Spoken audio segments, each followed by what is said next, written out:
Good morning students. मैं रजत, faculty government polytechnic Badaun. उम्मीद करता हूं आप सभी लोग अपने अपने घरों पर सुरक्षित होंगे, स्वस्थ होंगे और कोरोना के खिलाफ देश की इस जंग में अपना महत्वपूर्ण योगदान दे रहे होंगे। एनर्जी कंजर्वेशन सब्जेक्ट जो कि chemical engineering final year diploma का सब्जेक्ट है पॉलिटेक्निक का, उसकी श्रृंखला में हम लोग अब तक आगे बढ़ रहे हैं और इस श्रृंखला में पिछले 3 लेक्चर में पहले करा चुका हूं, जिसमें एनर्जी क्या होती है, एनर्जी के टाइप्स क्या होते हैं और सोलर एनर्जी के बेसिक के बारे में हम लोग डिस्कस कर चुके हैं। आज जो हम लोग पढ़ने वाले हैं वो सोलर एनर्जी के बारे में नेक्स्ट लेक्चर है, जो कि आज सोलर एनर्जी इस लेक्चर के साथ में कंप्लीट हो जाएगा। ठीक है, तो बात जब सोलर एनर्जी की थी तब मैंने आपको बताया था कि सोलर एनर्जी हमारे तक फोटॉन्स के रूप में आती है, एनर्जी के छोटे छोटे बंडल्स के रूप में आती है, जिसे हम रेडिएशन बोलते हैं।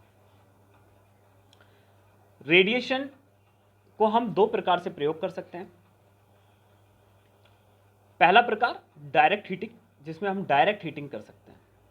वहीं दूसरा प्रकार जिसको हीट को हम इलेक्ट्रिसिटी में चेंज करें, ये इसका दूसरा प्रकार होता है। अब हीट को हम डायरेक्ट इलेक्ट्रिसिटी में जब चेंज करते हैं तो इसके लिए हमें युक्ति की जरूरत पड़ती है, जिसे हम सोलर पैनल बोलते हैं। ठीक है, इतनी बात हमने पिछले लेक्चर में करी थी और थोड़ा सा डिस्कस किया था कि why solar energy is chosen by everyone and why we are seeing the solar energy is an alternative of conventional type of energy resources, or we can say that the primary type of energy resources। यानी हम solar energy को ही जो और अन्य ऊर्जा energy के विकल्प के रूप में क्यों देखते हैं, इसी की महत्वता इतनी ज़्यादा क्यों है, तो इसके बारे में डिस्कस करते हुए मैंने तुम्हें बताया था कि सबसे पहली बात तो ये सबसे इजीली अप्रोच हो जाता है। नंबर सेकंड वन सबसे पावरफुल है, इसमें हम इलेक्ट्रिसिटी में जनरेशन बहुत जल्दी करा लेते हैं। नंबर थर्ड, ये बाई प्रोडक्ट नहीं देता।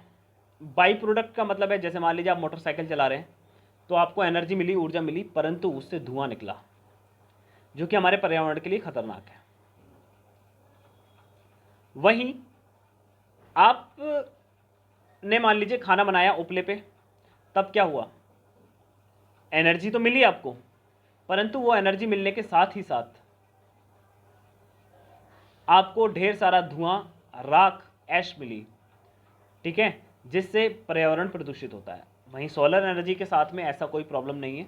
सोलर एनर्जी का प्रयोग करने के बाद में आपको बहुत कम मात्रा में कार्बन इमिशंस होंगे और ये पर्यावरण के लिए सेफ माना जाता है। इसलिए हम लोग सोलर एनर्जी को एनर्जी जो conventional type of energy resources हैं, या यूँ कहें कि primary type of energy resources या secondary type of energy resources, जितने भी टाइप के एनर्जी रिसोर्सेज हैं उन सबके अल्टरनेटिव के रूप में हम इसको देखते हैं।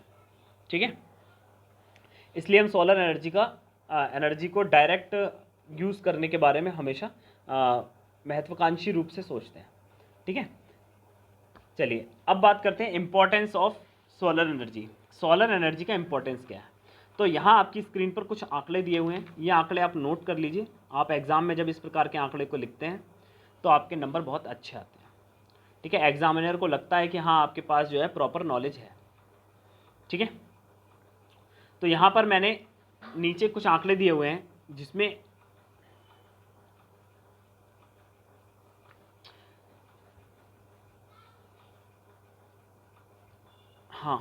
जिसमें मैंने कुछ कार्बन या यूँ कहें प्रदूषण करने वाले जो पदार्थ हैं उनके बारे में डिस्कशन किया है। हम जो ह्यूमंस मोटरसाइकिल चलाते हैं, वाहन चलाते हैं, व्हीकल चलाते हैं, उससे लगभग 8 बिलियन टन धुआं हमारे प्रदूषण में, हमारे पर्यावरण में चला जाता है, जिससे पर्यावरण भारी मात्रा में प्रदूषित होता है। दोबारा से इस आंकड़े को समझिए, क्योंकि आंकड़ों को समझना बहुत ज़रूरी होता है, वरना आंकड़े आपके लिए सिर्फ एक नंबर ही रह जाएंगे। आंकड़े अगर आपने समझ लिए तो आपको फिर समझ में आएगा इंपॉर्टेंस क्या है इन आंकड़ों की।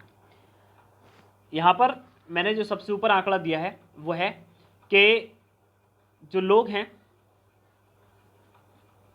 उनके द्वारा वाहनों में लाइक ट्रक, कार, बस, इस प्रकार की चीज़ों में पेट्रोलियम पदार्थ को खर्च करने के बाद जो वेस्ट बचता है, यानी जो धुआं बचता है, जो कालिख निकलती है वहाँ से, उसका जो भार है, जो हमें दिखाई देता है कि बिल्कुल कुछ उसमें कुछ वजन नहीं है, लेकिन फिर भी हम साल भर में 8 बिलियन टन धुआं पर्यावरण को दे देते हैं। दूसरा, फॉसिल फ्यूल 6.5 मिलियन टन, ठीक है। और डिफॉरेस्टेशन एंड फॉरेस्ट फायरिंग से, यानी जंगल में लगने वाली आग से 1.5 मिलियन टन हम लोग इतना कार्बन और सल्फर हम सब लोग पर्यावरण में डाल देते हैं। इसी कारणवश जो सोलर एनर्जी है इसको अल्टरनेटिव सोर्स माना जाता है, इसको एक बहुत अच्छा उदाहरण माना जाता है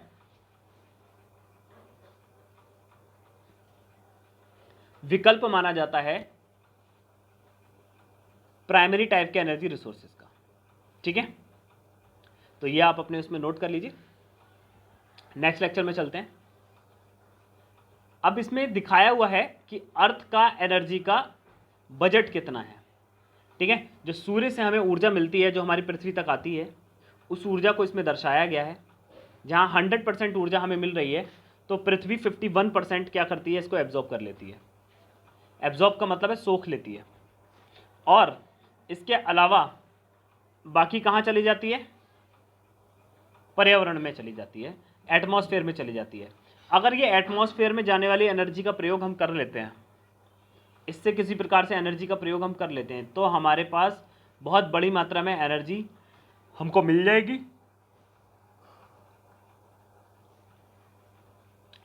और पर्यावरण में जाने वाला जो घातक कार्बन है या सल्फर है या अदर टाइप्स ऑफ के ऐश प्रोडक्ट हैं, वो हमारे जाने से बच जाएंगे, ठीक है।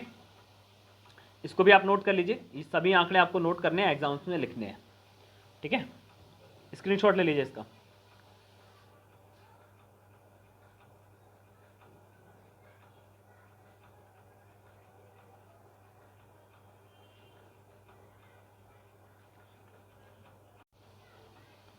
Sorry for the disturbance. Solar radiation के बारे में हम लोग अगर बात करें, तो सोलर रेडिएशन के बारे में उसके कुछ फ्रैक्शंस मैंने दे रखे हैं, कुछ पार्ट्स दे रखे हैं। जो भी सोलर रेडिएशन हमारे पृथ्वी पर आता है, जो सूर्य का प्रकाश हमारे पास आता है, उसमें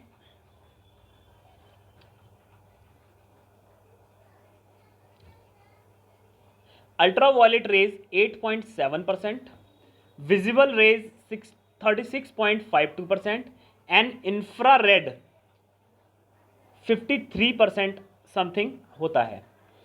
अब जो हम एनर्जी रिसोर्सेज का यूज़ करते हैं, लाइक सोलर कुकर में या सोलर पैनल के साथ में इलेक्ट्रिसिटी जनरेट करने में, इन चीज़ों का जब हम प्रयोग करते हैं, तब हम ये जो आपको दिखाई दे रहे हैं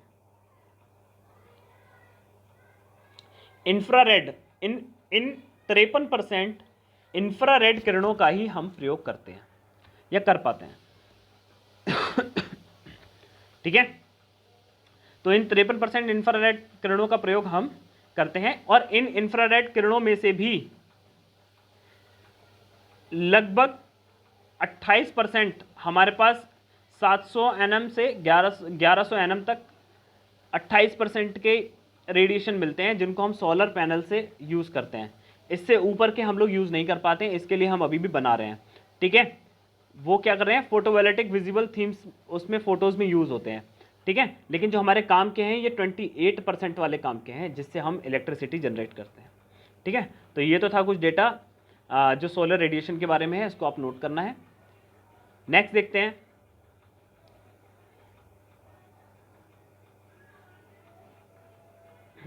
ये एनर्जी कंजम्पशन के बारे में एक डेटा दे रखा है।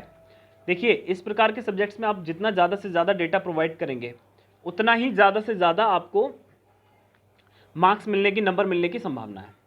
तो यहाँ पर पूरे वर्ल्ड का डेटा प्रोवाइड किया गया है, जो आपकी स्क्रीन पे है। इस डेटा को मैं समझा देता हूँ।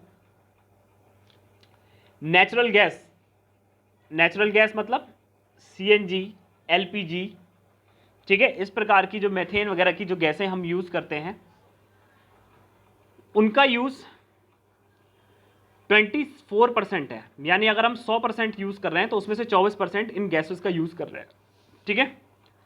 फिर 39% जो यूज़ है वो हम पेट्रोलियम प्रोडक्ट्स का कर रहे हैं और 23% यूज़ हम कोयले का कर रहे हैं। यानी अभी भी हम बहुत बड़ी मात्रा में कन्वेंशनल टाइप ऑफ एनर्जी का यूज़ करते हैं, जो कि कितने परसेंट बनता है? 24 दूनी 48, 48 और 40, 48 और 40, 98, सॉरी 88 में से 2 माइनस करिए, लगभग 86%। 86% जो एनर्जी है आज भी हम रिन्यूएबल एनर्जी का यूज़ करते हैं। 86% ऑफ एनर्जी आज भी हम रिन्यूएबल एनर्जी का यूज़ करते हैं बेटा, ठीक है। अब बची हुई 14% में हम लोग क्या करते हैं, उसमें से 8% न्यूक्लियर पावर यूज़ करते हैं और 6% क्या करते हैं, रिन्यूएबल एनर्जी का यूज़ करते हैं। तो जो हमारा सोलर एनर्जी है वो रिन्यूएबल टाइप ऑफ एनर्जी है। यानी इस 6% में 1% तो हम सोलर एनर्जी का प्रयोग करते हैं, 4.7% बायोमास का, 5% जियोथर्मल का, 45% हाइड्रो इलेक्ट्रोलिक का एंड 2% विंड एनर्जी का प्रयोग करते हैं।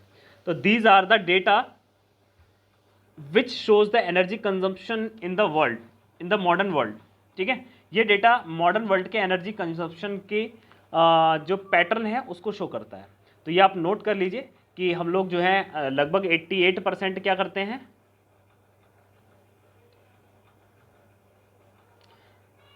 88%